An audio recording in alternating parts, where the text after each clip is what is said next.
Hey Sutton, Yeah? what day is today? What day Is today? Today is Q&A. Woo!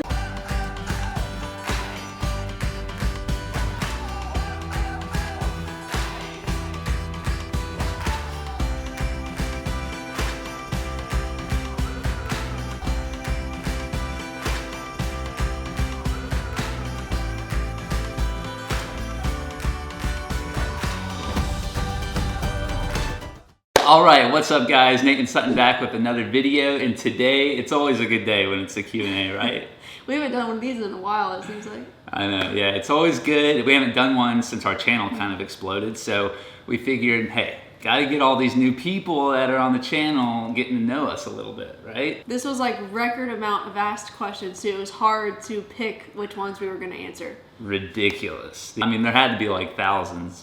Yeah, so thank you guys for participating, because that's what allows us to make this video. Yes, thank you for your questions, and we'll probably only get to like less than 1% of the questions that were asked. So, let's start, shall we? Y'all like the hard ones. Y'all ask the hard ones a lot. Yeah.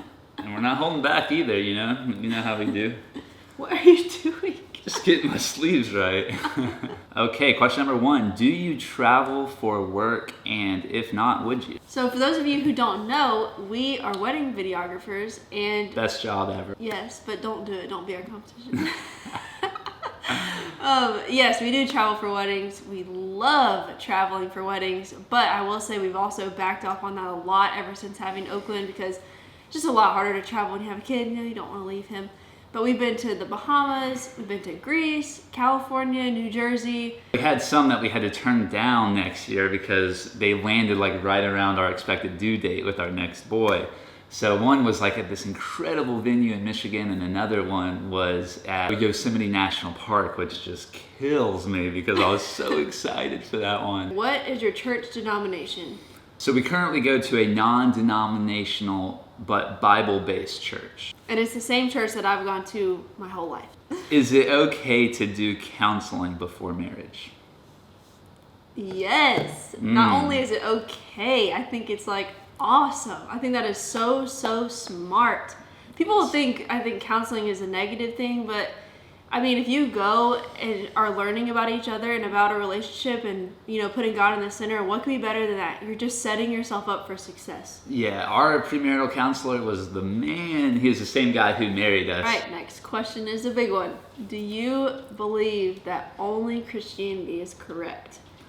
Yes, we do believe that to be true. We believe that either we are wrong or all other worldviews are wrong. We can't possibly both be right. One of the silliest things that I think I've ever heard is when people say there are no absolute truths. Well, is that absolutely true?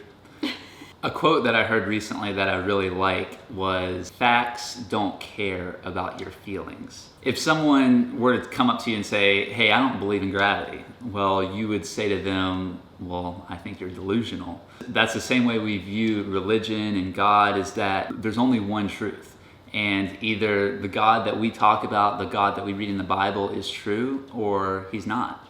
And what I find a lot of comfort in and a lot of security in is that even if we are wrong as Christians, we would have lived our whole lives having that hope for eternity. Not only having that hope, but also living from a set of morals and principles that make us better, selfless, more loving human beings, and always having that hope that we're gonna like see each other again in eternity in heaven with God. But if we're wrong, well, we just die, living a better life and a more selfless and loving life. For those of you that are watching this that don't believe Christianity is true, and if it is and you're wrong, well, the consequences are much greater, being that you spend all of eternity separated from God and in hell. So it's very important that we get that question right. The other thing that I hear people say a lot that just makes me go crazy is when they say, "Well, I just believe whatever is true for you is true." You know, that's like the like it's true for you is what you're saying?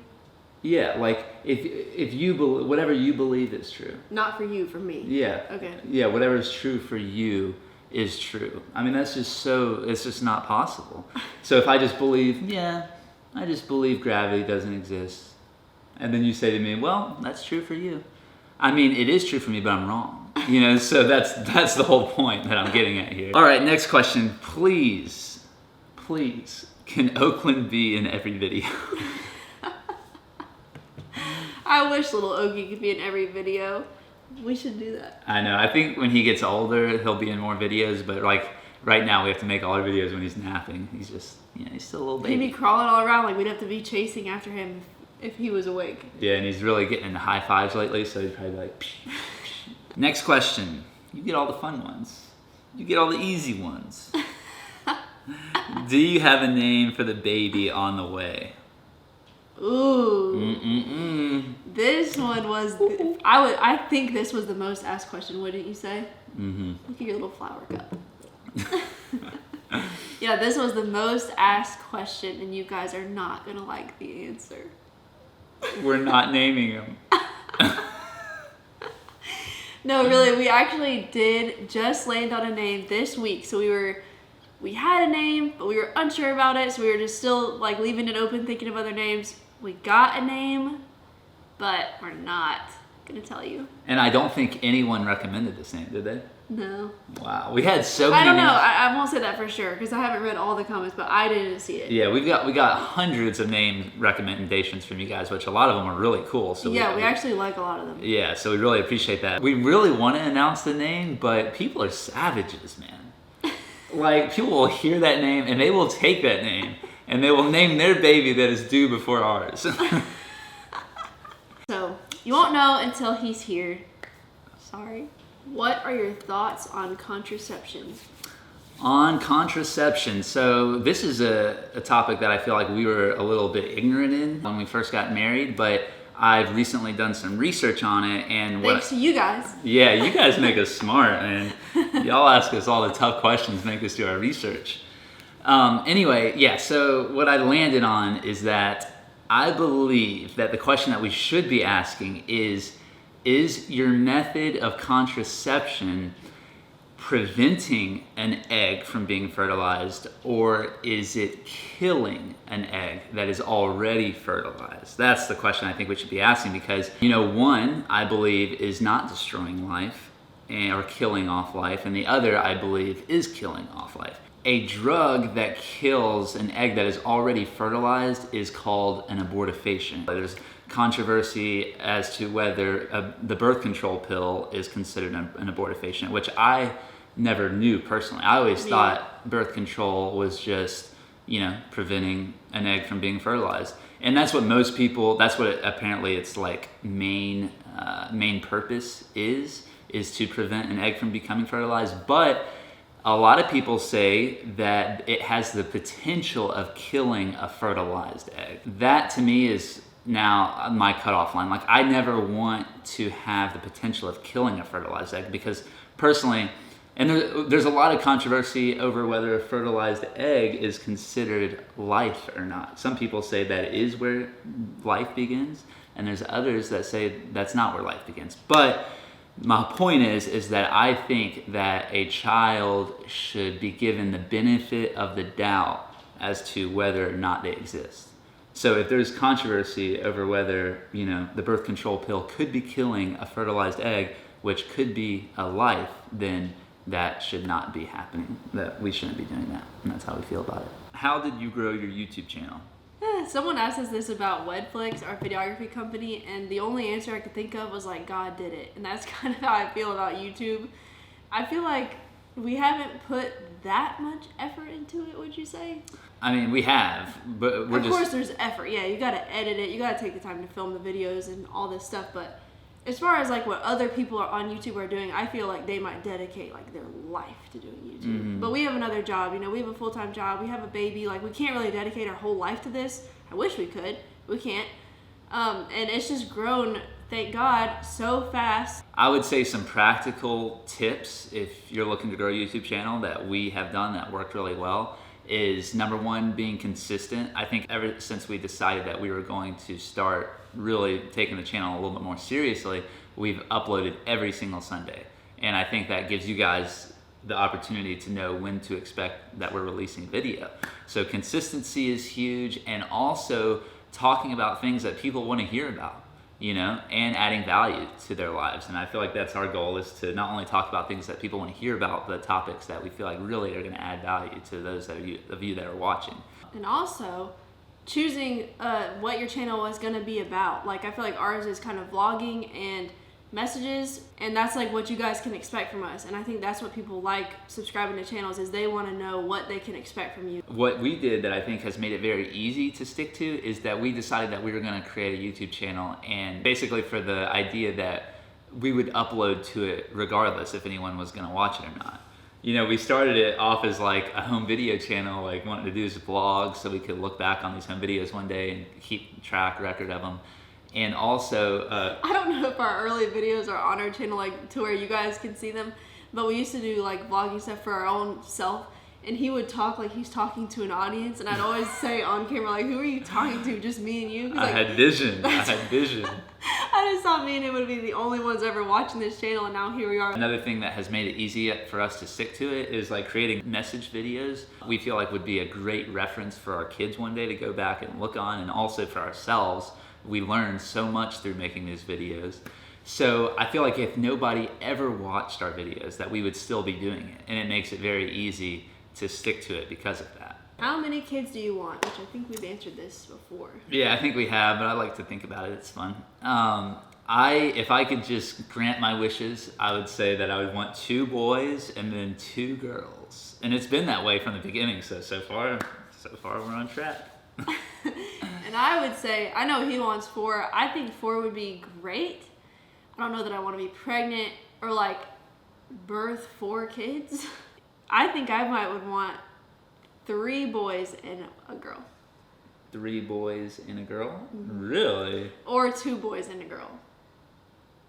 We have some problems on our hands here. It's not like we get to choose. But I will say about the kids that I'm so thankful regardless. I feel just so weird, or I just feel wrong when I start getting entitled. I'm like, what do I want? Every kid that we can have is such a blessing, and I'm so thankful that we can have kids. Yeah. How do you handle in-law issues? This is another one that sounded familiar. I feel like we've also answered this before, but a lot of people actually ask this question. From our side, being the children of the in-laws, I guess, what we do is if we have a problem, like if one of us has a problem with the other one, it's always a we. Like he would never go to his parents and be like, Sutton thinks that you guys are overbearing, and I would never go to my parents and be like, no, they don't think that you guys come over too much or whatever. Mm-hmm. It's always like we think or we feel. You never throw your spouse under the bus, especially to your family. No. Yeah, and try not to talk bad about your spouse to your family. Don't tell them about your arguments, I wouldn't say. That's what, I think you should have close friends for that, or counselors for that, to talk about your arguments. But I don't think that's a family thing to talk about. Is masturbation a sin? Yeah, this is a good question. Very good question that I think a lot of little young lads want to know the answer to. From the Bible, I don't see where it says that masturbation in and of itself is sinful. But, big but here, what usually, if not always, accompanies masturbating is lust. Masturbating. Is lust, which most definitely is sinful. Along with that, masturbation is very addictive in nature, and in 1 Corinthians, Paul spoke about not being mastered by anything. So you can definitely become mastered by masturbation. And in Romans, it says, but whoever has doubts is condemned if they eat, because their eating is not from faith, and everything that does not come from faith is sin. And I think this can really be applied to a lot of areas in life, especially masturbation, that if you're doubting that if it's glorifying to God or not, if you feel convicted, most likely it is sinful, because you're not coming from a place of faith but of doubt. And you can apply that to pretty much any decision that you're trying to make in life. Is if you're doubting if it's wrong or right, it's probably wrong because you're doubting. We reference that verse in our lives a lot. We say that all the time. Yeah, a lot. Do you think you can become physically attracted to someone over time? I personally do think that could happen. I think that personality goes a long way for a lot of people. I'm sure everyone's different. Maybe for some people this isn't true. For me, personality goes a long way. So I could like see someone and maybe not right off the bat think that they're the most attractive person in the world. But when you get to know them and they have, you know, the fruits of the spirit and they're funny and they're fun to be around and you two get along and conversation flows, they become attractive. I heard a quote one time that it says, I love my quotes. It says, "It's dangerous to be too attractive because you never create a personality." You must have got your little personality back when you were an ugly duckling. I grew up with a rough I'm childhood. just kidding. You were never ugly. You were cute. Watch our video, The Truth About Us, to know what I'm talking about. No, go find his personal channel. Oh, no, you don't. Thoughts on drinking as a Christian? Is drinking a sin? It's a good one. So drunkenness is definitely stated as a sin in the Bible. And I also believe that drinking around someone who might have a former addiction or that is trying to stay away from alcohol because they know they have a problem is a sin because you're causing them to stumble. Now, with that said, we don't believe that you can make a case from Scripture that drinking in and of itself is sinful. You know, God talks about wine being a blessing. And the first miracle he performed was about wine. But it does have many, many warnings on alcohol in the Bible. So our words would just be to be very cautious with it if you do decide to drink. It's not from faith. It's sin. Boom. Where is the most romantic place y'all have been? Have you noticed that she gets all the fun questions? What's going on here? You get all the deep and hard ones. I think naturally I want to say our honeymoon just because it was a romantic time in our lives and it was amazing. But another place that's not as obvious as that was Greece. I thought that was a very romantic place. I'm going to have to stick with our honeymoon though because that was just, you know, how could it not be? We had an epic setup with our honeymoon. We were had this private beach in Turks and Caicos. There was nobody around us, which is how we wanted. We didn't really go for the all-inclusive type thing. We just wanted seclusion, romance. What are your thoughts on vaccines? Just killing me today. Vaccines. Okay, so I admit I don't know the most about vaccines. I haven't done the most amount of research about it, but what I have looked into is it seems like a rabbit hole. If I've ever seen one. You know, it seems like you can find so many people talking about how horrible it is and so many people talking about how great they are. And I can't really come to a place where I have a strong stance either direction. But what I will say is that we were vaccinated as kids. Our siblings were vaccinated. Our parents were vaccinated. And we're all doing pretty good. So that's the route that we're choosing to take for now with our kids is vaccinating them. Because I would just think, maybe the chances are very slim that something could happen to them. But if something happened to him and I knew it was because we chose not to vaccinate him, I could not live with myself. Oh, but the things that could happen if you do vaccinate them. I can already hear them now. Did you get the SEX talk when you were younger? I did. I got it when I was, I think, 12, maybe 6th or 7th grade, somewhere around there. My dad gave it to me. I don't know why my dad gave it to me. I want him to give it to Oakland and our boys, and if we have any girls, I will do it. Your mom did it for you, and my dad did it for you? Yeah. What were they doing? When a pee-pee goes in a pee-pee. Is that really what she said? This is the monster, and of course it's on you. We get asked this on a consistent basis a lot. Mm-hmm. So here comes the answer, people. Here we go. What are your thoughts on homosexuality and the LGBTQ community? That is a lot of letters. Yeah, so first off, I just want to say that I think there's a huge misconception that Christians hate homosexuals. And that's not true at all. We love you guys. I've had some friends that were gay that I really appreciate. I seem to get along with homosexuals pretty often. Like better than just a regular guy. Yeah, Or like a straight guy, I mean. yeah, or a straight guy. I Oh get gosh, don't put that in I there. know. It's so many. Gosh. Be careful. Oh gosh. Yeah, I seem to get along great with homosexuals, and I've had a lot of people that a lot of friends that I've talked to that I'm like, you're awesome, man. They're like the most fun and the most hilarious people to the ones that I've known. Yeah, they got some personality, and I think that comes from a lot of trials in their life. I think people in the LGBTQ community have faced a lot of trials growing up, so I think it kind of forces them to become to have great personalities, which is awesome. But what I want to really say on this topic is that I think the biggest problem the LGBTQ community has with the church is that we tend to treat homosexuality as a sin that is so much more worse than all the other sins. When in reality, there's a lot more sins that are way more prevalent in our culture, such as stealing, lying, adultery. But I don't think the issue here is as much about sexuality as it is about surrender to our Creator. You know, coming from a place of, if I'm single for the rest of my life, it's not the biggest issue.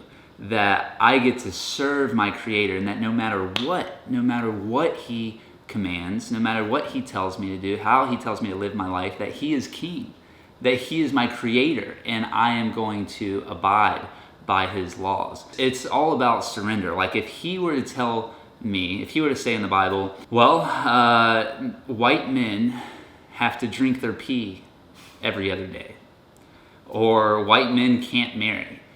Well, I wouldn't like that, but I would do it because He is God. He is my maker. He is King, and that's what it means to be His servant. And that's amazing. I get to serve the Creator of the universe. There's currently things that I struggle with following in the Bible, such as selling your possessions and giving it to the poor. Well, you know, I have desires in me that I want a big house. I want a fancy car. I want to spend money on myself. I want to buy things, but it's a challenge to say no to those things and do what He tells me to and give my money away. Or like loving your enemies. That is not easy by any means. And I have found that by following these commands, following His will for my life, that there's actually more fulfillment in the things that He tells me to do, even though it may not be easy, than if I were to go off my own fleshly desires. So that's my question to you, that are you willing to surrender to your Creator no matter what, even if you like it or dislike it? Then if the answer is yes, then I would say, well, let's explore this book together. Let's see what it says. And from my best understanding is that when I read it, it appears to be a sin. And I just don't know how you can read passages like 1 Corinthians 6, 9 through 10, and Romans 1, 24 through 29, and not draw that conclusion. And if you come to a different conclusion, then I would love to hear that. But I don't want to hear it based on your feelings or how you want it to be, but on Scripture alone and on the Word of God. How do you see God in each other? That's a good one. I would say the way that I see God most in Nathaniel is through His patience. He has patience like no one I've ever seen. I come from a very like short fused family where things just annoy us a lot. And sometimes I'll be doing something and I'm like, ooh, this is going to get on his nerves. But he like never says anything. I think what I see most in Sutton is in her eyes. Just one of the thing that I noticed right off the bat when I saw her on Facebook is that when I look into her eyes, I just see this spirit of what I would consider the Holy Spirit. And wow. Yeah. That's like the best compliment I could ever get. Even right now when I'm looking at her, I can just see it. And that's sweet. That's special. Do you answer DMs? Oh goodness. I feel like if I were to answer all the DMs that we get, it would be like a full-time job, but I really try. It is like my desire I just want to answer everybody. Like I don't want to leave anyone out. I want to answer everybody's questions and like thank them for all the nice things they say. But right now our inbox currently says like 99 plus message requests, so it stops you at 99, so I don't know how many there are.